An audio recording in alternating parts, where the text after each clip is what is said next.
Hello Internet, welcome back to our tutorial playthrough.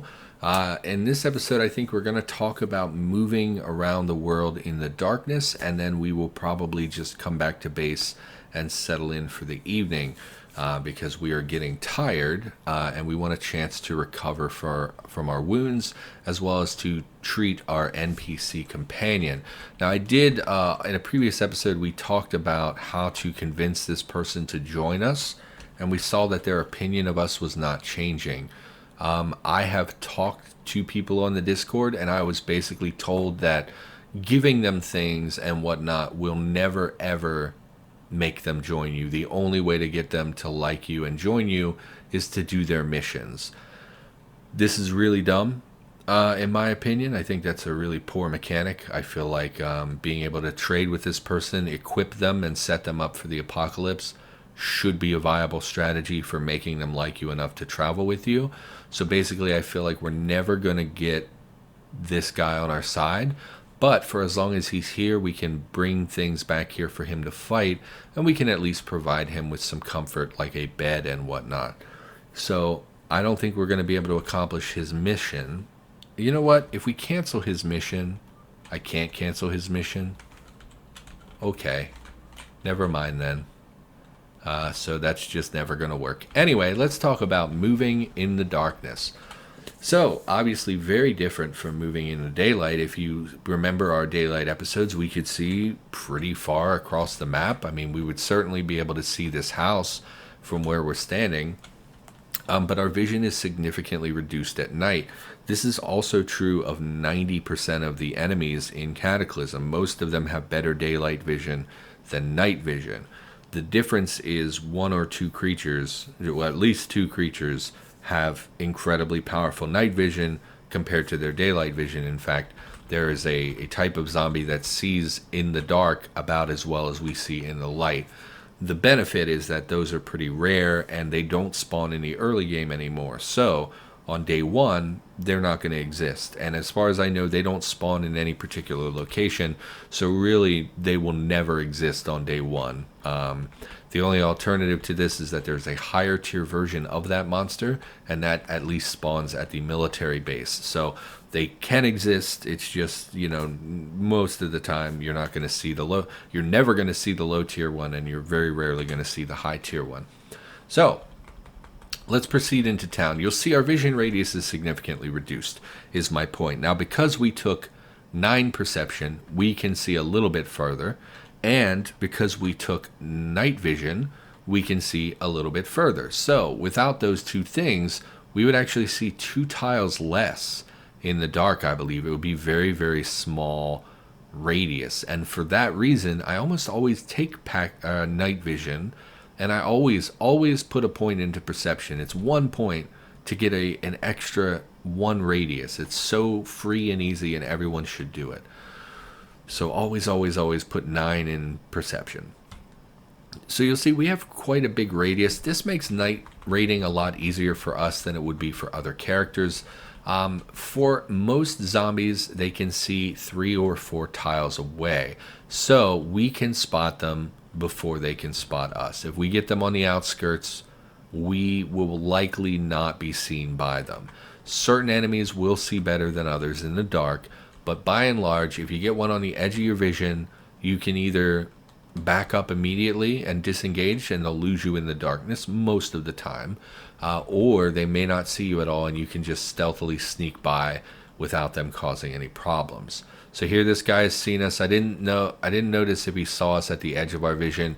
You'll see he can't see us at the edge of our vision, so we should have no problem killing this guy.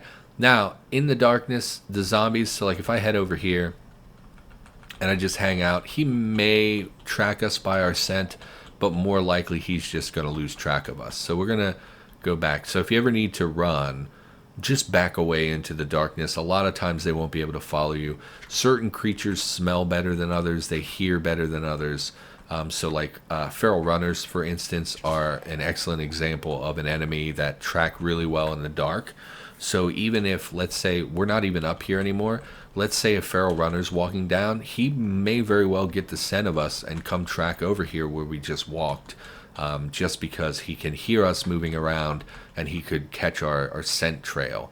We'll talk about scent at some point in the future, but just assume that everywhere you go, you're leaving behind a very weak scent trail that will lead back to you, and the longer you stand around in an area, the bigger and bigger that trail will get, and stronger it will get, and enemies will track you much more thoroughly. So like if we walk over here once, not a very strong scent trail, they probably won't track us. But let's say we were coming over here picking up items and bringing them over here, and then we go back and we pick up some items and we come back and we drop them off and we go back for a third trip.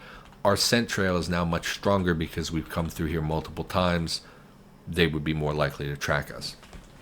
Similarly, making noise. If you start shooting in the darkness, enemies will come to you even though they don't know where you are. They will track by that sound towards your direction. Similarly, moving through things increases your sound. I believe sound is displayed here. It shows the previous sound of the sound of your previous action. So you'll see moving took up to 6. Moving in the grass was 0, but moving on the hard surface, why is it only sometimes producing sound? I don't know why it's only sometimes producing sound. But anyway, even just simply moving around does produce sound. Fighting enemies with our spear will produce sound. There are a lot of ways for enemies to track you, and you will learn which enemies are the most dangerous over time. The headless zombies, the brainless zombies that we encountered previously, their higher tier evolutions hear extremely well. The feral runners, like I said, are very good at tracking you in the darkness. The enemies with night vision are good at tracking you in the darkness. Those are the ones I noticed the most that come at me, even when I'm hiding. Because there have been many times where I'll like walk by an area and see a feral runner, so I'll back up, and before I know it, he's tracking all the way down here to where I am and fighting me. So they're definitely one to keep an eye out for. Other tips and tricks for moving in the darkness. Well, because it's dark, we can take bigger risks. So like if we go, no, don't step on the thorn bush. If we went in this no, don't step on the rose bush. If we came into this building, remember when we first, what is this? Footsteps? They may have also broken into windows as they were pathing up here. But if you remember, we were clearing this and we were very careful here because we didn't want to get exposed to the park. So we were really tricky trying to come through and not get spotted. In the darkness, we don't have to worry about that at all. So we can come right through here if we want to. Okay, I do see you, and I hear the ones to our south, and fighting is just going to draw them closer to us. So we need to be real careful about how we do things here. I really wish you would die, child. We don't want to move over the chairs because it's difficult terrain. We never talked about difficult terrain. That's pretty important. Really should maybe have made a video about that. Maybe we'll talk about that in the future. Okay, we dealt with this, but there are probably many more like this one. So let's get our stamina back just in case. Still hearing the car alarm, of course. Like I said, I believe that will go off more or less forever. Ignore, search, nothing. So we can be a bit more brazen because we have this protection of darkness, this blanket that insulates us from being spotted, which is really handy, and it enables you to press up to areas where you maybe wouldn't have before. Enemies in general spawn in the road, or at least they used to. It does seem like I'm encountering them on the sidewalks a lot more, but that may just be my imagination. But used to be they would spawn just flat out in the middle of the road, so it was pretty safe to walk along the sidewalk. The only issue was when you had to cross a road. So we could potentially sneak all the way over here in the cover of darkness because we can move much more freely. Tough zombie, child zombies. So I'm hesitant to actually fight a lot of these enemies, but because the park... Okay, well, one, they've been damaged by the broken glass in the windows, so we should take advantage of that. But the amount of monsters that are at the park, obviously a lot of them tracked up. Some of them got stuck in this building, and probably some got stuck in here as well. I wouldn't be surprised. And they tracked up here, so there's going to be monster density up here, but there's also going to be monster density around. And if we can kill off some of the stragglers, it may reduce their numbers enough that we could engage them in open war. In open combat, and we could clear them out so we could possibly get back to that vehicle But again, it seems, wow, a lot of them died on these rose bushes. My God, look at that. 6 zombies died on this rose bush. Pretty freaking significant.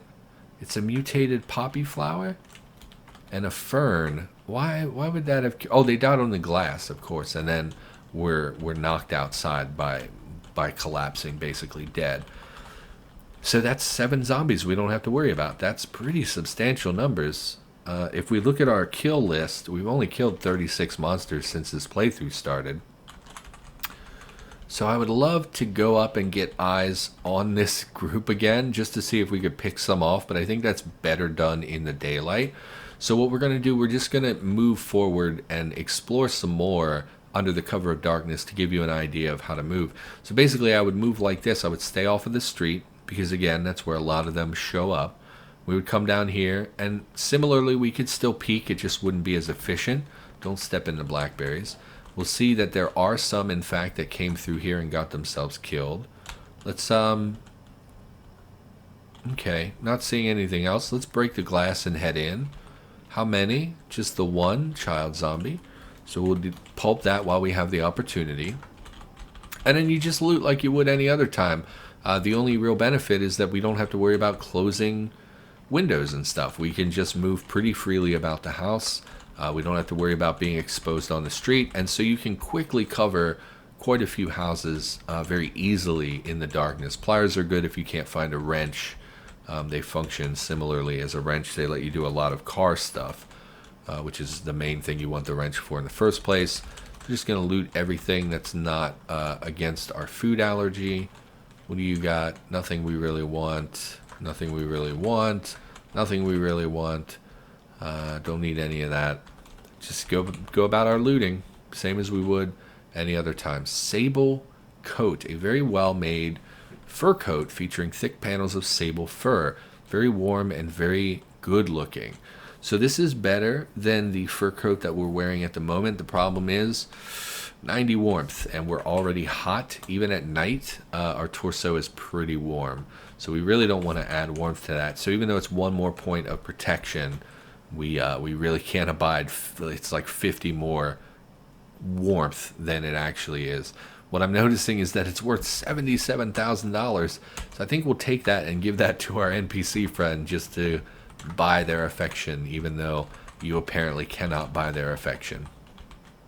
Which I sort of get, but I also think is real silly, because I feel like if I were in the apocalypse with a dude who kept bringing me nice weapons and clothes and stuff, I probably would go with him. Like, I get it, you know, if you made it based on money, people could just hand them 600 newspapers and get them to follow them. But at the same time, you know, I can't move through that, unfortunately. Can we open this and move the coat rack? Great. Great, great, great. Oh, there's actually wood in the fire. That's a nice touch. Fairy Tales, US Weekly, no thank you. And by US, I of course mean us. Us Weekly. No, it's not Us Weekly. Weekly news about a bunch of famous people who are all undead now. Like Bill Murray. Let's grab all these. That's a Zombieland reference, which I had the displeasure of watching some of the new one, because they had to make a Zombieland 2 for no good reason.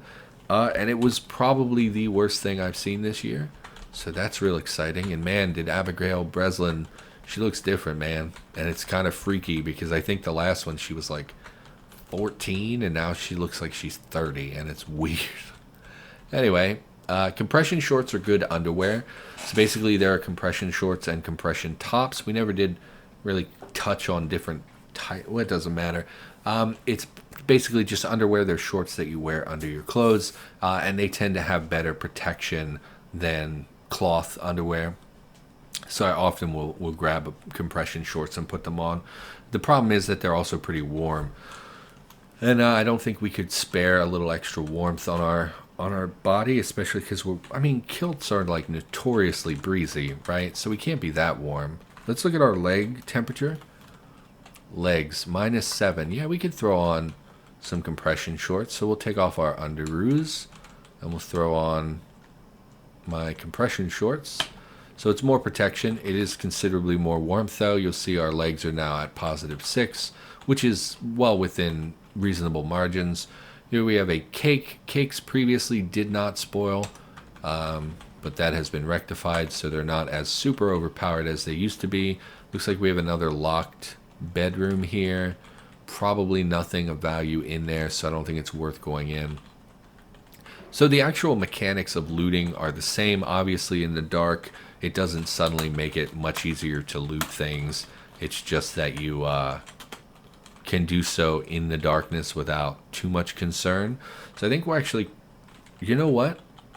Is this... No, the hardware store is way up here. We could make an episode about going to the hardware store because it would be moving in the darkness, and we really want a drill. And we haven't found a drill yet. How's our weapon holding up? A little bit damaged. We have the nail bat in reserve. Let's go back to base and drop our stuff off. And you know what? I think we're going to go to the hardware store. This is dangerous, and I will save before because, again, I don't want to... If I lose my tutorial... Where did you both come from? Why are you even over here? Okay, so let's back off to a comfortable distance. I really, you know what? I don't want to have to run all the way back to base if things go wrong. So let's lead them into the house. Okay, well, don't come diagonally. I think it's behind the bird bath. Okay, well, this is dumb. So we'll try to lead them into the house. That way, if we lose stamina, we can just hide behind losing them in the house. It doesn't look like they're actually going to chase me. So let's just come back and recover our stamina. Because I get very nervous. Ignore about our stamina. Here's some things behind the house is interesting. No, they're most likely underneath of us. Heard glass. No, they are here. Okay.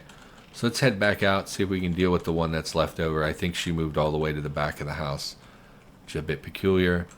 Just going to keep our eyes open for a relic, although it seems real unlikely we're going to find a relic. Oh, did I? Nope, that's a blanket. Where? There you are. Come here. I don't really want you milling around where I live. So, like, let's just try to take care of this. Yeah, I'm going to save and possibly save scum because I really don't want to have to reload, like start a new tutorial from scratch. This is all just for demonstration purposes. In my real game, I probably would not push for the hardware store. It's a little far away and I don't feel super equipped to do that. But for now, let's go ahead and drop all this stuff and we'll give it a shot.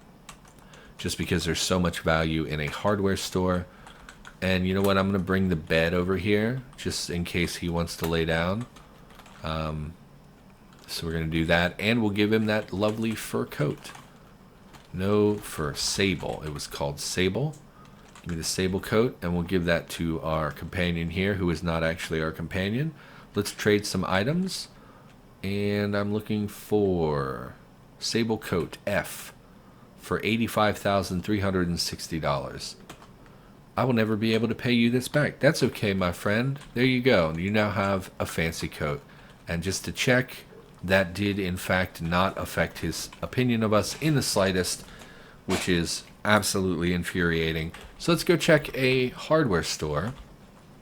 And this will be an example of moving in the darkness. Also, don't hold down keys like I just did, because running is a great way to get killed. And if you're going to, turn on safe mode. Safe mode is a lot more valuable in the darkness because you're not constantly being interrupted by spotting enemies way in the distance. So definitely turn on safe mode. And we're just going to progress here. We're going to make our way all the way across here to this hardware store. Okay, so again, crossing roads is one of the more dangerous things. So just take it slow and wait. And if you see something, move away from it. It's usually that simple. The problem with going way out of our way like we're going is that we don't know what's around us. So we know the only safe place we know of is back, right? So if we get into trouble and all of a sudden something pops up here, something has walked into our path back here, we're cut off. We don't know where to, we can't dive into this building. For all we know, it's filled with enemies. We don't know where to go, and the only safe place is retreat. And so that is why this is dangerous to come all the way over here. So we're just going to be real careful. And again, if we see something, we have safe mode on, so it will stop us and it will afford us the opportunity to flee. It's another vehicle. We're looking to cross diagonally or straight across. A van or some... Okay, brainless zombies, not concerning. Remember, they don't see very well. And the brainless don't hear very well. It's their upgraded forms that actually hear a lot. So we'll just head north now, because we've crossed to where we want to be, and we're just going to head north, keeping our eyes open. And you can see how much freedom of movement we have. If we tried to do this in the daylight, there'd be enemies everywhere. And so it's beneficial in that it lets you stealthily move around, but it is also extremely dangerous if you get caught out and about this far from your base and you're not prepared to deal with things. So this should be the hardware store. The door is probably on this facing of the building. So we're going to head inside. We're going to shut the door behind us just in case. Whew, and breathe a sigh of relief because we made it. Now, hardware stores are one of the places that recently had their loot significantly boosted, so there's going to be a ton of stuff here. The hard hat is very good head protection. I don't know if we ever talked about it, but head and torso are the most important protection values, because if your head or torso is reduced to 0, you will die. So head protection's very good, and the hard hat is a very low tier, really, helmet, but it's also got great protection for a day 1 character. So we're going to go ahead and take off our cap. Are we not wearing a cap? I thought we picked up a cotton... We appear to be wearing a hat. Did I just not see it? Compression shorts, scarf, trench coat. Yeah, I don't see a hat. Why does it appear that I'm wearing a hat, but I'm not actually... So we have nothing on our head. Go ahead and put on the hard hat. And a tool belt. We already have one. Bolt cutters we don't have. We will take that. Rubber hose is trivial to get, so we're not worried about that. A wrench, we already have one, but definitely we'll take a backup just in case. Some string, sure. Pipe, no. Jumper cable, sure. Leather gloves. I don't think we're wearing anything on our hands, so we might as well throw on some leather gloves. We're wearing the watch. Go ahead and put those gloves on. We have a headlamp, which we will take, but we don't really need. Tool belt, no. Mop, headlamp, no. Copper tubing, no. Actually, really not much here. I've been to lots of plungers and rubber hoses, so obviously the plumbing section. Wow, all the hardware stores I've been to recently had just tons and tons of stuff in them. And here we've gotten basically the same 6 items, but like 10 of each one. So that's really disappointing. I don't know who put together the item groups, but the fact that we found like 9 tool belts is like really indicative of your not doing that correctly, I think. Because we found basically the same items over and over. So this is a huge bust. Did not get any tools out of this that we did not already have. We'll check the supermarket next door because there's really not much else for us to do. And we're already here. 23 minutes. Yeah, let's clear this. In fact, let's grab a shopping cart. So, there are shopping carts in the game. This one has its frame damaged, so we're not going to... Or the basket damaged, so we're not going to take that. Shopping carts consist of 3 things, so they're very easy to look at in the examine menu and see if they work. There is a cart. There, you just look up here. There's a cart, there is a basket, there is a... there's a frame, there's a basket, and there are casters. Casters are... it's just fancy talk for a wheel that rotates. So like the wheels on the bottom of your office chair are casters. Instead of being a fixed wheel that does not... It doesn't matter. Anyway, it swivels.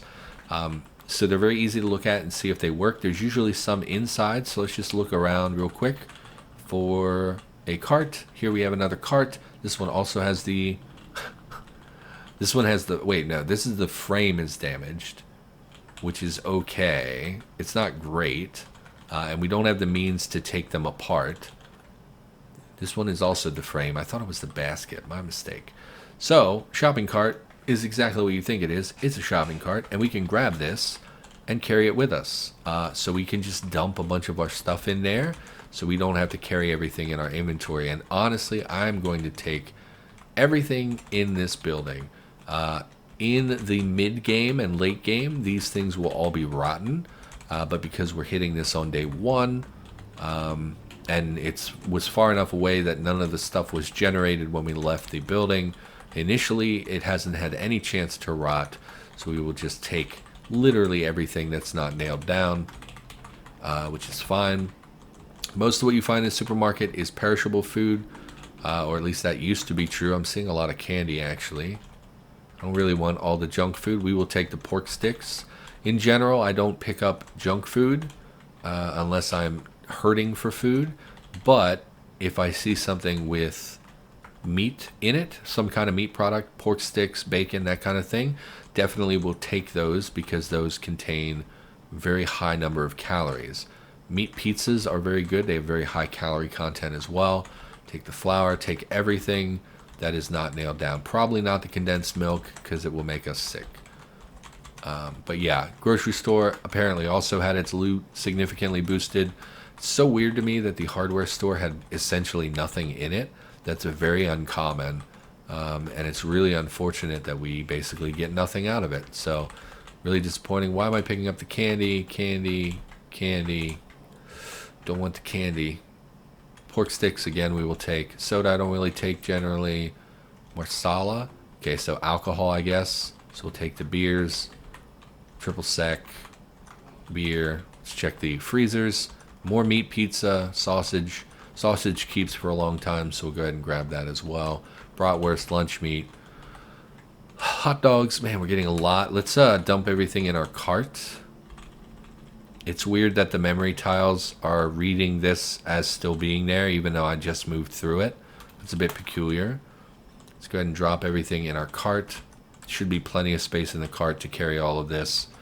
The only concern is that the frame is damaged, which means if this vehicle takes any more hits, it will drop all of our materials on the ground. So we really don't want that. Continue looting. Really don't need more eggs. We have so many eggs already. Don't need butter, dairy, no thank you. Red sauce, pickles. And this is honestly what Cataclysm comes down to a lot of the time. In case you're bored watching this is like a huge part of Cataclysm, is just looting and assessing what is going to go with you and what isn't. Is a huge part of the game. Gathering up large piles of materials is like a key part that we all enjoy very, very much. And if you don't enjoy that, you will likely not enjoy the game at all. Sure, we'll take a fire extinguisher. So let's throw everything else. What is this? Fish and peanut butter? Sure. You know what? We're hungry. Why don't we have a snack? I will eat this fish sandwich. I think is fine. Mac and cheese rotten. No thank you. So some stuff did rot. Let's also eat some veggies, because we've mostly eaten large calorie contents of meat lately. And I would like to have a little bit of other stuff. So let's drop everything in the cart. That way, if the cart breaks and we need to run away, we can have a very light load. Everything gets left behind and we can just find it later. Here are 2 ATMs. We talked about this in our other episode about cash cards. So I'm going to go ahead and transfer all of our money onto a single cash card. And you'll see that that separates these into 0 stack cash cards or cash cards with 0. And it will keep the cash one favorited. Check the bathrooms and we'll check the back. Never mind, that opens on the exterior. So I think we'll just get out of here. This hardware store is deeply, deeply disappointing because, again, we don't have the means to make our own drill. And we're going to need drills for working on vehicles as well as crafting things. So we're going to head back the path that we've already taken. Again, being careful. Safe mode is on. Okay, found a zombie. So you might think, oh, okay, well, there's nothing else around. We can go ahead and fight the zombie. Well, is there nothing around, though? Because we're moving in the darkness. For all we know, there's 12 zombies right here just hanging out at a vehicle. So what I'm going to do, sprint a little bit. See, there's another one right there. And we're just gonna circumvent them, and then we're going to go back to walking. Okay. There's some more, which is concerning. Most likely they smelled us when we went past the first time, and us dragging this cart is making some noise, so they may be drawn to that. This is the brainless. We're not really worried about that one. Okay, he's literally made me jump in real life, but that's fine. He's also not really a concern. We are hearing other things in there, which is a little more worrisome, but we're also getting back to the part of the map that we're familiar with and we're comfortable moving in. So I think we're okay, although that was a little scary, especially when something breaks out glass right very loudly in your ears as you're walking by. So largely this was a bust, and I don't even think I gave you that many tips on how to navigate in the dark, so I don't even know if it really accomplished what I set out for this episode to accomplish. But it is what it is. We have a shopping cart now, and it's full of stuff, so we got a lot of food out of it. So we'll go ahead and just dump everything from our cart onto the ground. We'll talk about advanced inventory in the future as well. That sounds bad? Oh, yeah? What's going on, my friend? What sounds bad? Me sorting? Did you just hear me sorting? That's okay. Don't even trip, yo. I got you, dog. What was that? Yeah, ignore. Okay. So we dropped everything out of our cart. We'll go ahead and pull this up into the corner. And we'll call the episode. Actually, let's grab the mop. I'm curious, does the mop clean up blood? Activate mop. Mop. It does clean up the blood. How about that? So we could do some tidying around our base here if we wanted to get rid of these blood stains and whatnot. So just go ahead and mop everything up. Anyway, that's going to do it. Thank you for watching. Hopefully you enjoyed. Hopefully you learned something. I don't know if I did a great job. I'm always second guessing myself. I try really hard not to mention it in the episodes, but I do anyway. In feeling like I'm not doing a great job and that general feeling of like I could be doing better. But anyway, that's going to do it. Thanks for watching. Hopefully you enjoyed. I'll see you in the next episode.